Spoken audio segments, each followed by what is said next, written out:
इस न्यूज के प्रायोजक हैं rocket plus, light on pocket, big on performance. Rocket plus, the great खली का वादा, रॉकेट ईवी चले सबसे ज्यादा। रॉकेट प्लस की डीलरशिप लेने के लिए दिए गए इस नंबर पर संपर्क करें 9878740455। भाजपा प्रत्याशी व सांसद रविंद्र कुशवाहा के नामांकन सभा में पहुंचे डिप्टी सीएम ब्रजेश पाठक विपक्षी दलों पर जमकर साधा निशाना। खबर उत्तर प्रदेश के बलिया से है, जहां बुधवार को सलेमपुर लोकसभा क्षेत्र से भाजपा प्रत्याशी व सांसद रविंद्र कुशवाहा के नामांकन सभा में पहुंचे उत्तर प्रदेश के उप मुख्यमंत्री ब्रजेश पाठक ने विपक्षी दलों पर जमकर हमला बोला। उन्होंने कहा कि यह लोकसभा का चुनाव अयोध्या में राम मंदिर बनाने वाले राम भक्त और विपक्ष में राम भक्तों पर गोलियां चलाने वालों की बीच जीत है। डिप्टी सीएम ने कहा कि 500 वर्षों के संघर्षों के बाद अयोध्या में भव्य राम मंदिर का निर्माण हुआ है।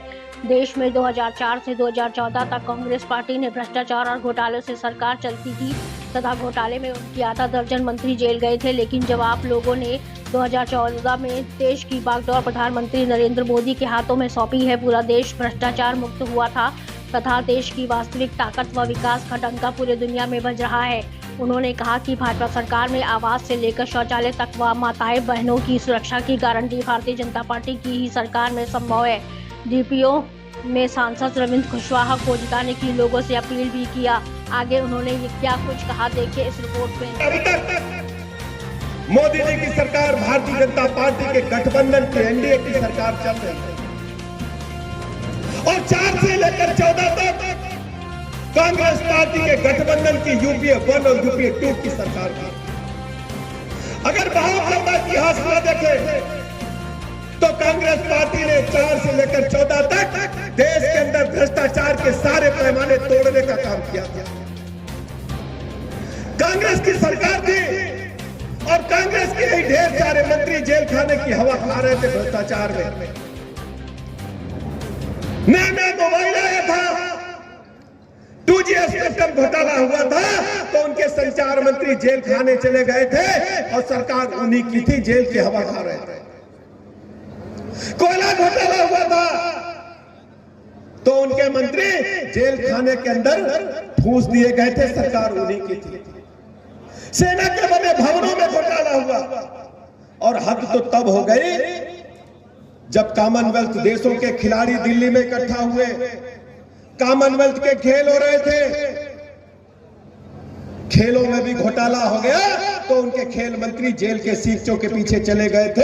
कांग्रेस पार्टी 4 से 14 तक भ्रष्टाचार के दलदल में डूबी हुई पार्टी थी। पूरी दुनिया में भारत माता की छवि खराब हो रही थी। उस समय भारत के लोगों ने, उत्तर प्रदेश के लोगों ने माननीय प्रधानमंत्री नरेंद्र मोदी जी के हाथों में 14 में बागडोर सौंपने का काम किया था। मोदी जी के सामने 2 चुनौतियां बनी थी।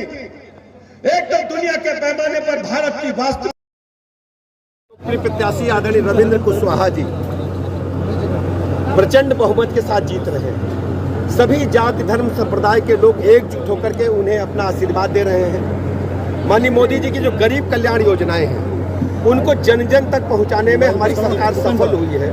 लोगों का भरोसा भारतीय जनता पार्टी के प्रति लगातार बढ़ रहा है और विपक्ष के पास कोई मुद्दा नहीं है। समाजवादी पार्टी पूरी तरह से डिरेल्ड है, कंफ्यूज्ड है।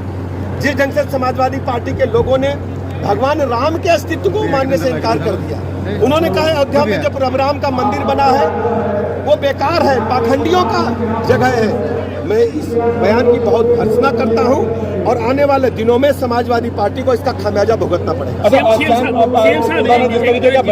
मायावती ने आकाश आनंद को सैम पित्रोदा ने जो बयान दिया है, देखिए कांग्रेस की मानसिकता झलकती है।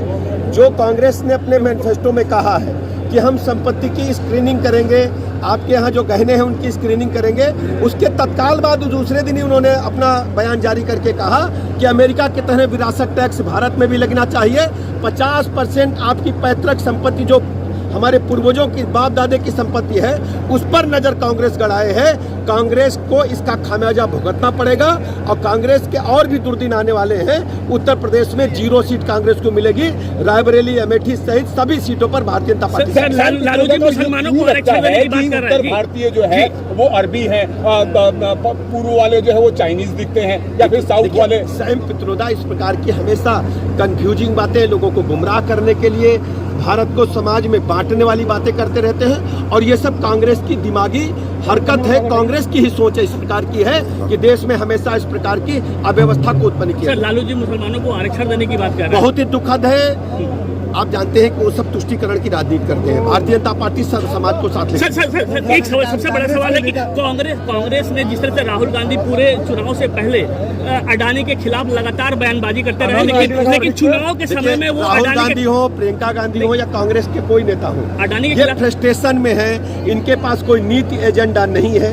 पिछले 60-70 साल जो इन्होंने देश में शासन किया है, भ्रष्टाचार के दलदल में डूबे हुए लोगों का समूह है और केवल अपने बेटा बेटी को सेट करने में विपक्षी पार्टियां लगी हैं, जबकि भारतीय जनता पार्टी सर्व समाज की पार्टी है। सर, अडानी के खिलाफ चुनाव में नहीं बोल रहे हैं सर।